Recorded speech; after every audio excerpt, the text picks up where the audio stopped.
Hey guys, and welcome to the special edition of Mostly Peaceful Latinas, where we are interviewing Miami-Dade candidates for this primary election. And today we have Fabian Basabe. He is already a state rep for District 106. And running again on his district, and we're gonna tell you a little bit about his platform, his accomplishments through his first term, why you should vote for him if you are in his district, and what we can expect on a second term. So Fabian, without further ado. Thank you, thanks for having me today. Of course. So, for those of you who don't know me, I'm Fabian Basabe. I'm the first Republican elected in the history of Florida to represent this district. It has been for decades, 4 decades to be exact, a Democrat seat. Now, in winning this district, I have been able to reestablish partnerships that have been just detached for the last several decades. What that means is our tax dollars that we pay into the state as the largest tax donor district in the nation are now able to come back to us and invest in our infrastructure, law enforcement, education, waterways, things that affect your everyday cost of living. We can now invest in that to offset the destruction from the inflation that's been caused by national mismanagement of this entire government. Right. But here in Florida, we do things a little differently. We haven't been able to see economically the truest potential of that because, again, of the disconnect. But now that we've reestablished these relationships, you've seen tremendous differences in our law enforcement resources. Our teachers are getting paid more. You're seeing comprehensive plans to fix our roads, huge budgets from FDOT, which is going to be used to address all of the traffic issues. Things that historically have been completely under the county control. Neglected, you would say? Well, people say neglected as if there's people that don't know what they're doing. As an insider, I can tell you there's very little that's unintentional. And what's been happening here is part of a bigger picture that's when you think there's corruption, it's not necessarily a tit for tat trade-off in one instance. Things are longer term, things are planned, and what I like to call and what is actually defined as a program decline. So you have the county mayor who has a lot of power. You have a strong mayor, and then in all your cities, you have strong city managers. You don't have strong mayors. So the one who's in control of everything in the south of Florida is the county mayor. In this case, Levine Cava. Levine Cava, who's up for re-election and not doing so well in the polls, I understand. And then you have the north of Florida and the rest of Florida, which should be governed by the governor and the House and Senate, and then our partnerships with all of the other Republican cities. We only have a few counties that are, left-leaning. But they've intentionally kept us left-leaning because when you fall under a certain amount of state partnership, you qualify for federal grants.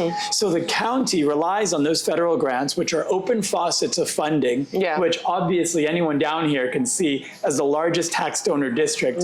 We have third world issues here. The money's obviously not going where it's supposed to go, but this open faucet of funding allows for misappropriation and accountability in favor of special interest groups and outside interests that are literally tearing our cities apart. So you flipped a historically Democrat district. What did you do differently the first time around? How did you get these Democrats to vote for you as a Republican, right? So my campaign strategy was very simple. I think that government should be about the economy. And we all must admit that both sides can do better, but on the Republican side, we need to do better on the social issues. If you actually read the policies, you'll see that none of them are what they're marketed or represented to be by advocacy groups and media. But we still need to invest in making sure the right information gets into the hands of people. Otherwise, why are we taking on the social issues if we're not making sure people understand what they do? It just opens, an opportunity for just bad marketing, for divisive tactics. But at the same time, if you realize the purpose of it, it's fundraising opportunities for both sides. And then when you focus on the economy, which what Florida does. So that's what you focused on your first term? I literally ran on the social issues, promising to help find a middle ground, which is what I've done since day one. Now, that doesn't make everybody happy because the business of politics is to get both sides enraged at all times and fighting with each other. It's to maintain a divide, because if you think about it, you have two the world's gotten so big, especially with social media, you don't really need to work together or cross to the other side to work together to a common sense center. You can just sell tickets to, either prospective theater. And that's kind of where we're at today, which is a problem. And then for the economy, everything's compared to national politics. But surprisingly, in Florida, 98% of that legislation is passed unanimously. Yeah. We have a strong economy. We have a surplus. But even as a supermajority, to maintain that, you have to, on the economy, because at the end of the day, people need to vote with their wallets. There's only counties like mine that tend to lend themselves more to the extremism. But for the most part, we have a really reasonable state of people who, especially the voters, make time to understand the issues and they vote on policies that affect their everyday lives. And then you have cities of mine that have just been revved up to just focus solely on extreme ideology as if that somehow translates to progress for anybody. Where is your district? What's the location so that people know? So I represent all of Miami-Dade County east of Biscayne. So everything from Fisher Island, Miami Beach to Golden Beach County line. Then you cross over the bridge. I have Aventura back to Miami Shores. I have 10 cities and 2 unincorporated entities. And what about this election cycle? You're rerunning again. It's going to be your second term. I'm the incumbent. Who's running against you? Do they have a chance? What are you doing differently? What can you tell us about that? I'd like to think everybody has a chance. I believe in a democracy. Unfortunately, I have a primary that is not exemplary of what a campaign opponent should be. I ran a clean campaign. I still do to this day. Very diplomatic.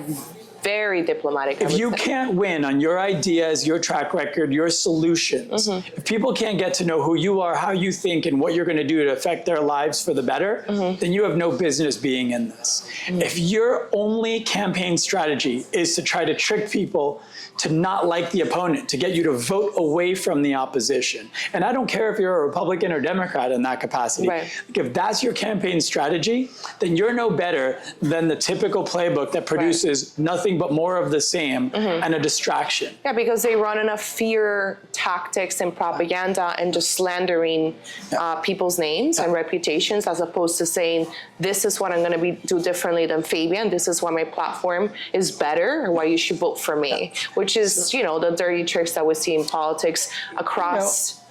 It's amazing what people would do to get elected. Like I have a primary opponent now who's been seen out with Democrats bad-mouthing me. What is her name?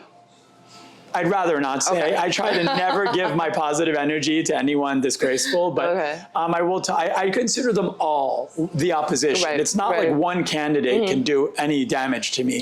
But when you see them working together, trading out favors, one doesn't realize they're getting used. If you meet my primary opponent, you'll understand very quickly that this person is not someone that will ever win a general election in this district. And that is a problem. And that's the problem. But the fact that they're even in the race, it leads to question, why would somebody be in the race when everybody from her mayor to leadership to the entire, every Republican and common sense endorsement that has come out has been in support of me. And I haven't sought these endorsements. I ran on, the only endorsements I went after are law enforcement and firefighters.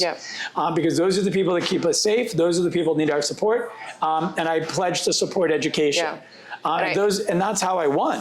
All the political opponent endorsements, those are just trade-offs. That's the tit for tat, that I'll endorse you in this if you endorse me in the next, and I don't want to get involved in that because you end up inheriting people's enemies. The fact that in my one term, my first term ever in politics, I was able to earn the respect of so many people who've gone just against the grain to put their name next to mine in an endorsement is truly humbling and really, really something to be proud of for my district. We earned that together. And I also add that, Fabian, you self-funded your campaign, unlike many politicians who fundraise from special interests, who are bought off, and sometimes, will tell their constituents that they're going to do something and they don't, because they don't, they fundraise from special interests, and then they owe those people favors. And then you put your money on the first election, won, And so what can we see from you this, if you are to win, which of course we hope that you do, what can we see from you?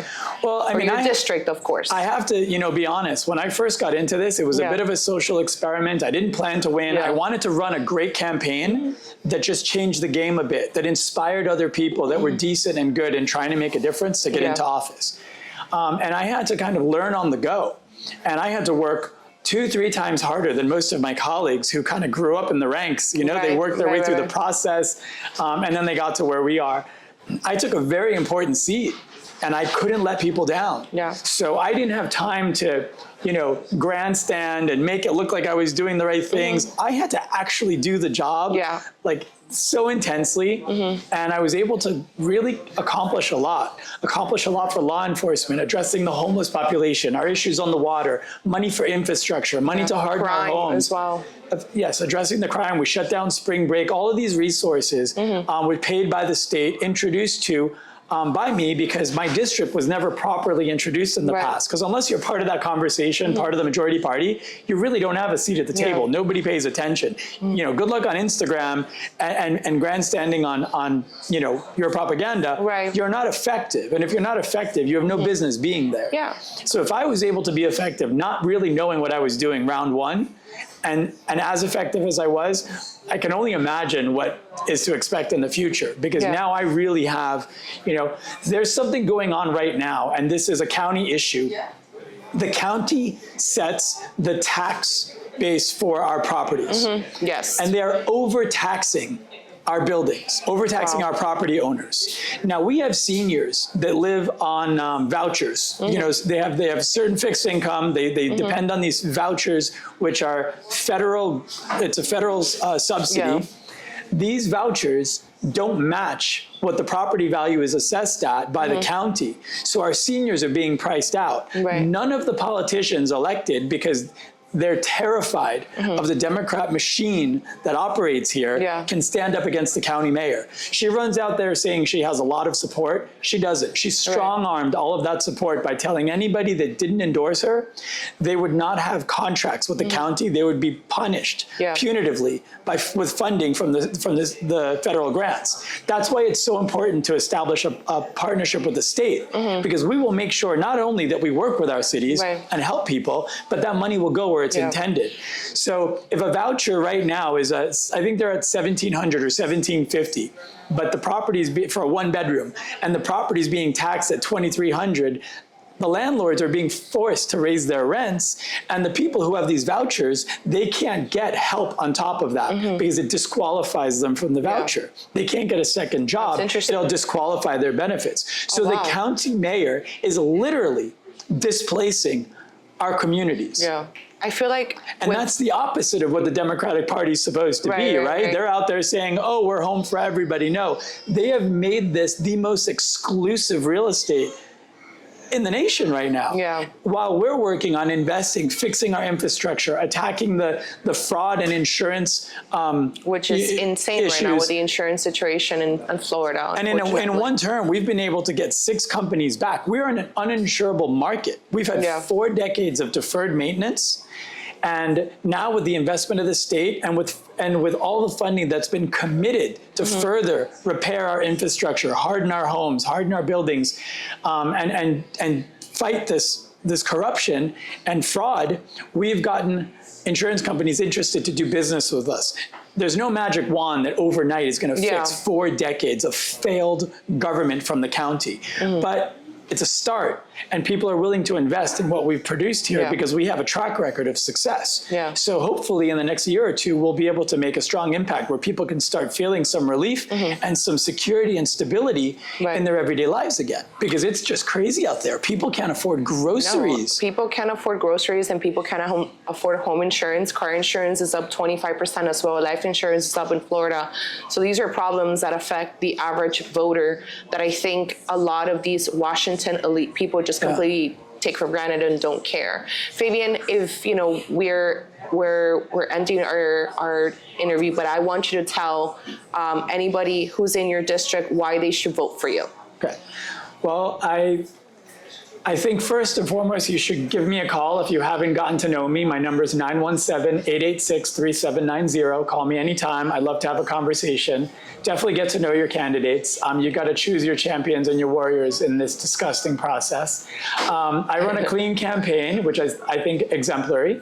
I'm truly dedicated to this because I believe it's the ultimate community service. It's full-time for me. I have no other obligations. I'm uncorruptible, my integrity cannot be compromised, but also I have thick skin. So all the manufactured political playbook that's been thrown at me in the first term, I've been able to brush off. I've got, you know, the security of my community, my family, my friends that I rely on. And I'm really doing this for the right reasons. And I look forward to proving that the establishment can be beat, that the power can come back to the people, that we can once again unite and make the difference for each other, and regrow our communities from the inside out, and be also something important as an example for the rest of the state and the nation who is really in the dire straits right now. And yeah, so I don't know, vote for me, number 28 on the Republican primary. Yes, absolutely. We want to see Fabian back in the state house, as he's done a lot for the community. And like you said, he ran a clean campaign, self-funded, which is, aside from Donald Trump, we don't really know many other candidates that self-fund their campaigns. So thank you so much, Rep. Basabe, for coming. Thank you very much. See you soon and good luck. Thank you.